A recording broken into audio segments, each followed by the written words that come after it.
Hello guys, আশা করি সবাই ভালো আছো।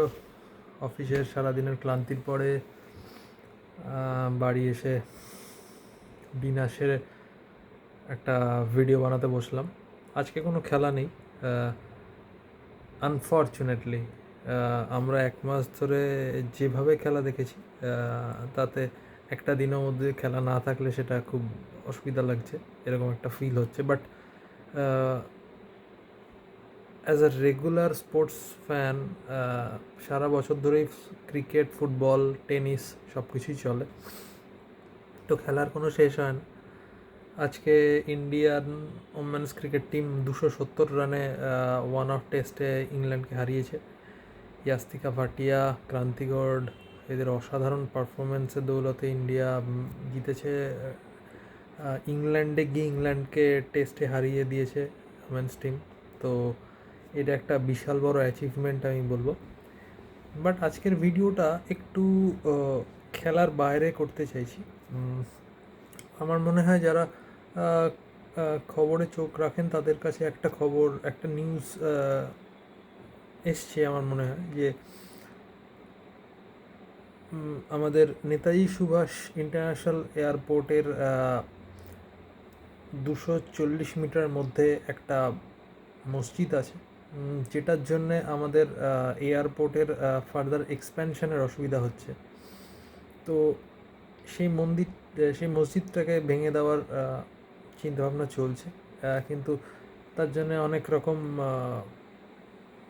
মানে প্রোটেস্ট আসছে এবং সেটাকে না ভাঙার করা হচ্ছে। তো আমার এখানে ব্যক্তিগত যে মতামত, আমাদের যেটা রুলস, সেটা কোনো এয়ারপোর্টের 240 মিটার্সের মধ্যে কোনো রকমের কোনো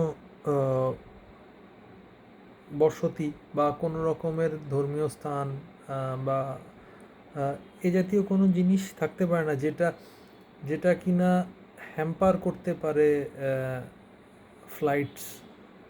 তো আমরা আগেও দেখেছি অনেক মন্দির ভেঙে দেওয়া হয়েছে, এমনকি খ্রিস্টানদের কবরস্থানও ছিল যেটা ভেঙে দেওয়া হয়েছে। তো আমার মতে এটাই যে ধর্ম যার যার, এটা তো ঠিক আছে, দিস ইজ ফাইন, ধর্ম নিয়ে কিছু বলার নেই এখানে।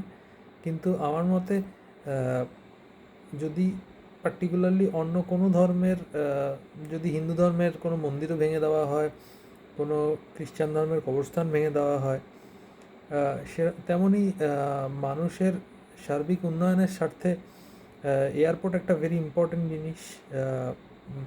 প্রচুর ফ্লাইটস ওঠানামা করে এবং সেখানে প্রচুর মানুষ ফ্লাইটস চড়েন, তো তাদের সিকিউরিটি সেফটিটাও একটা ম্যাটার করে।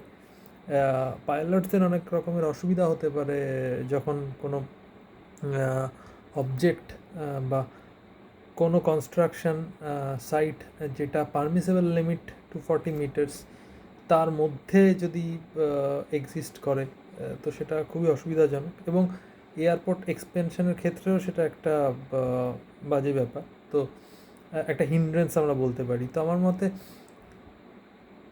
এই মসজিদটাকে যদি ভেঙে দেওয়া হয়, তাতে যদি মানুষের ভালো হয়, তাতে যদি এয়ারপোর্টটাকে আরও ডেভেলপ করা যায়, আমার মনে হয় না তাতে কারোর কোনো অসুবিধা থাকা উচিত। এবং প্রয়োজনে সরকার তাদের এই মসজিদটা বানিয়ে দেওয়ার জন্য অন্য কোনো জায়গায় সেটার ব্যবস্থা করবেন। তো এটাকে আমি পূর্ণভাবে সাপোর্ট করি গভর্নমেন্টের এই মানে যেটা গভর্নমেন্ট করতে চাইছে, এই গভর্নমেন্টের এই অ্যাকশানটাকে। তো I think the people of this community should also support this, মানুষের সার্বিক উন্নয়নের জন্য এবং এয়ারপোর্টের এক্সপেনশনের জন্যে এটা খুবই দরকারি একটা পদক্ষেপ। তো এটা হলে ভালোই হয় সবার জন্য এবং এটাকে নিয়ে কোনো রকম বিবাদের জায়গা নেই। তো এটাকে সুষ্ঠুভাবে হতে দিন, এটার জন্যে কোনো রকম হিন্ড্রেন্স ক্রিয়েট করবেন না, এটাই আমি বলবো। তো আজকে আমার ভিডিওটা এটা নিয়েই ছিল। আমি কালকে আবার খেলা আছে, তো চেষ্টা করব কালকে আবার একটা স্পোর্টসের ভিডিও নিয়ে আসার। তো সকলে ভালো থাকবেন, শুভরাত্রি।